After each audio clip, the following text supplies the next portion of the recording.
In this video, I'm going to be looking at the Harrowdeep roadmap.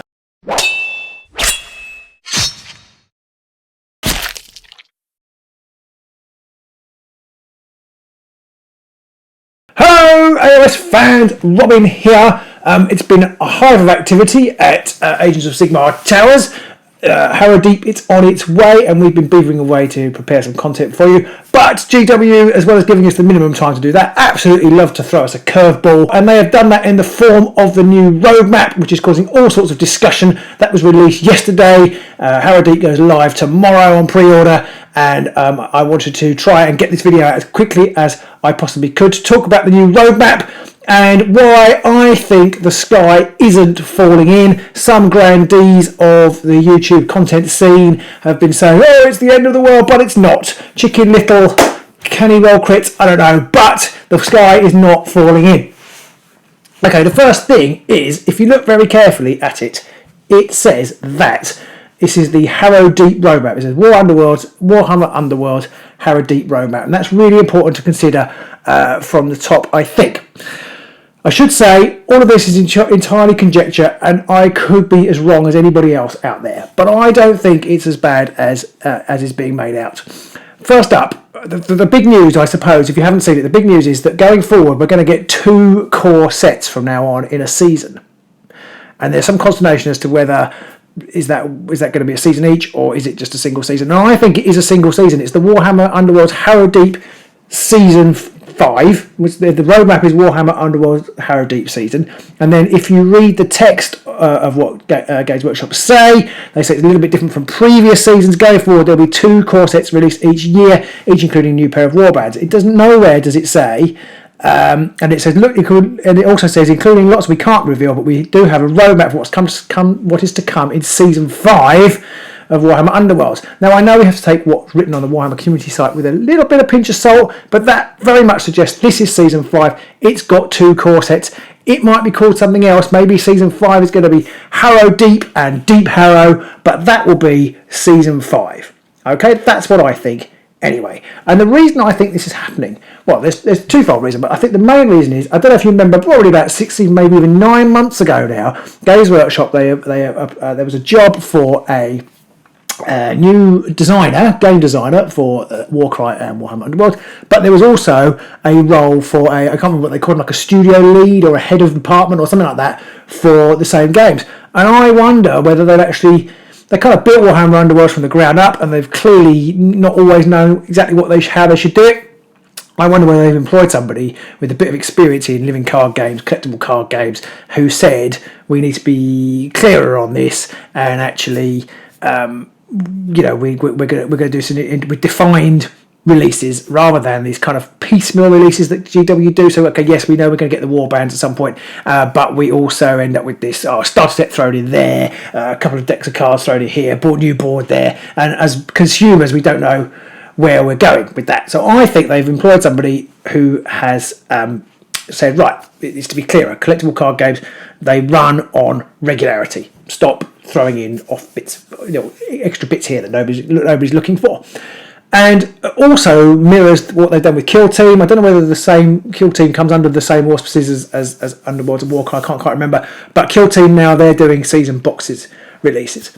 So I think that's a positive thing, really, because we know what we're going to get. So let's have a little look at the roadmap. So quarter 4 2021, we're going to get Warhammer Underworlds Harrowdeep. Okay, we know that's coming. That's coming out a week on Saturday. And then we're going to get a new warband and a Rivals deck in quarter 1 2022. So no new warbands this year. So we're going to be just playing with these 2, or looking back at our Chasm stuff if we want to be playing Warhammer Underworlds until 2022. And then there's a new warband and then a new core set with 2 warbands in. And it doesn't say it, which is perhaps a little bit disappointing. They perhaps needed to go into quarter 3, so we've almost got like a whole year's worth of quarters, 4 of them in fact. But I think we're going to get new warband with a Rivals deck. So looking at it, we've got 2 warbands from Harrowdeep, one in quarter 1 22, another one in quarter 2 22, so that's 4 warbands. And then we're going to get 2 more in the core set, that's 6 warbands.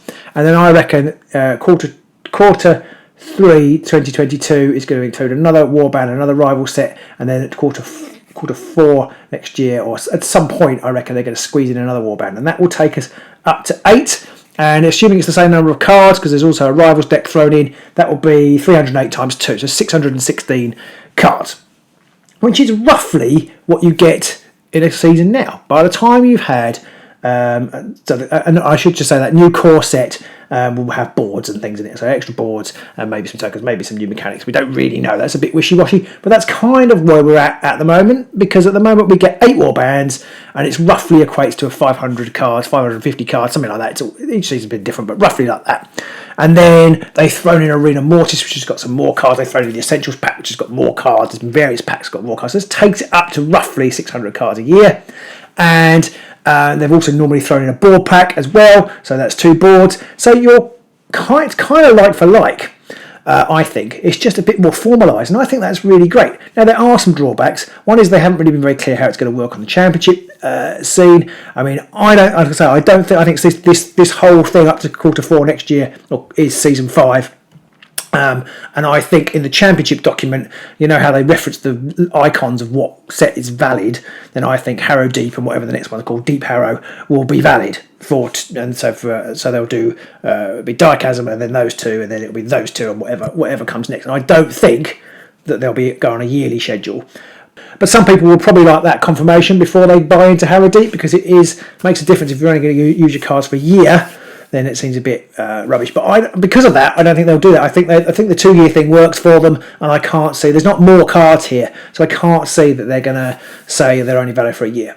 I could be wrong. So I think that's quite good.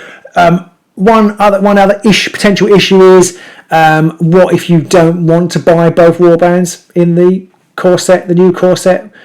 Then I suppose you might be a bit stuck, because you might end up with something you don't want. But that's kind of where we're at the moment anyway, because the way they do card, the way they distribute the cards through the decks, people do end up buying stuff they don't want. Personally, I don't mind trying any warband at any time, but but it is an issue. If you just want one of the warbands in the core set, it would have been much better if they were available separately. I did hear a rumour that said that core sets sell better for them than single warbands, which I can see. They're probably easier to stock in shops, maybe, because they're more visual. I don't really know, but whether that's true, but that makes a little bit of sense.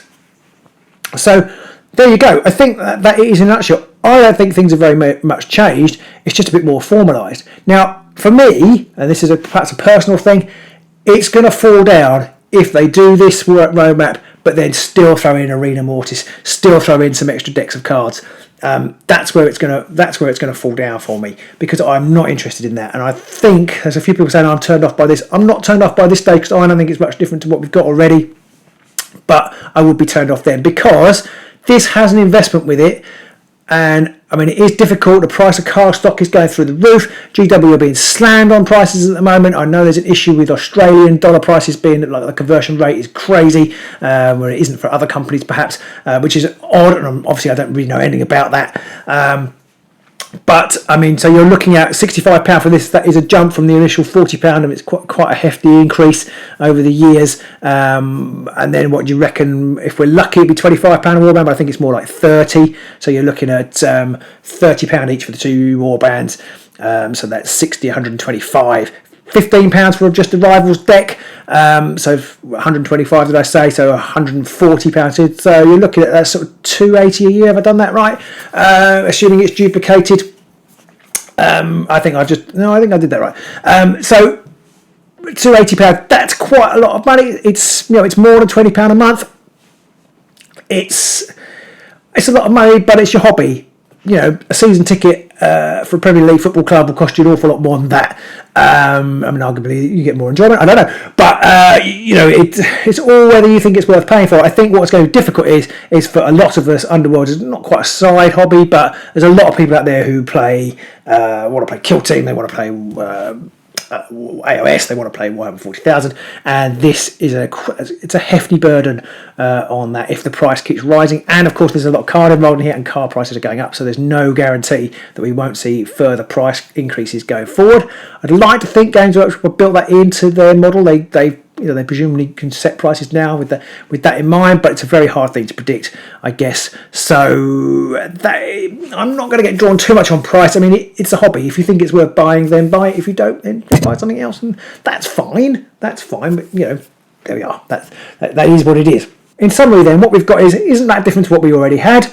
I think we've got more direction. I'm hoping we're not going to get any bolt-on sales. I'm hoping we've got a nice new strong team leader who's saying this is how we're going to run our living card game for Underworlds. And this is the best way to run it. And this, to me, is pretty good. We know where we are. If this carried on forever, whenever you started, you would know where you were going. But whatever point you jumped in, I think the problem is at the moment, and obviously COVID hasn't helped this, is that we don't really know what releases we're going to get, and we don't quite know how it all fits in with the championship format. This seems pretty solid to me, and as long as we don't get extra releases bolted onto this roadmap, this kind of extends ad infinitum for me. So I think it's quite good. So I think it's a positive thing. It shows some strong leadership, and I feel like a politician. I think it's good. I know a lot of people don't, so do pop in the comments below anything I've missed. I do know our patrons had a couple of interesting comments, and I think most of it was around the confusion around the championship scene and the having to buy stuff that you didn't want if you didn't want it in the core sets. But do let me know if you've got any reservations, if you think I'm talking nonsense. One thing I haven't touched on at all is, or two things in fact, I haven't touched on at all is, I think this also will live and die by how good and balanced the decks are, because we've got this new Rivals format which they're pushing quite hard. There's going to be a whole Rivals deck, presumably two in a 12 months period, actual specific Rivals deck, and I think they could be great. I think it'd be a really great way to play the game if it's balanced and fair. It could be really interesting, so I'm kind of intrigued by that. So that's a positive thing. I feel like this roadmap kind of suggests that they're really concentrating hard on that Rivals format, which I think is interesting for those of us who are less enamoured by deck building. And the second thing is there was a parrot at the end of the video. Pirates might be coming to Underworlds. Arr! It's a bit odd. They're not going to sail very well if they're under the ocean, are they? But never mind. Pirates to the Underworld. I think everybody can probably get behind that. One other thing that came up after I recorded the video part of this segment is that you also get loads of great miniatures if you buy all this stuff. So more Underworlds, lots of warbands means lots of great miniatures, like the amazing parrot. Yeah, thanks for Maliki for that suggestion. And so whatever happens, we're always going to get great models which you can use in other games. So there's that too. So that is my thoughts on the roadmap. Let me know what you think. Like I say, if you disagree, if you think I'm talking nonsense, which I may well be, then do say in the comments below. Otherwise, I'm reasonably optimistic about this season. I think, having been in a real doldrums over Chasm and things, I've got lots of reasons to be optimistic. I am probably, it's going to live or die for me by how balanced and how interesting and varied the Rivals format can be. But we'll see that over time. So let us know what you think, and we'll see you soon in Harrowdeep. Bye.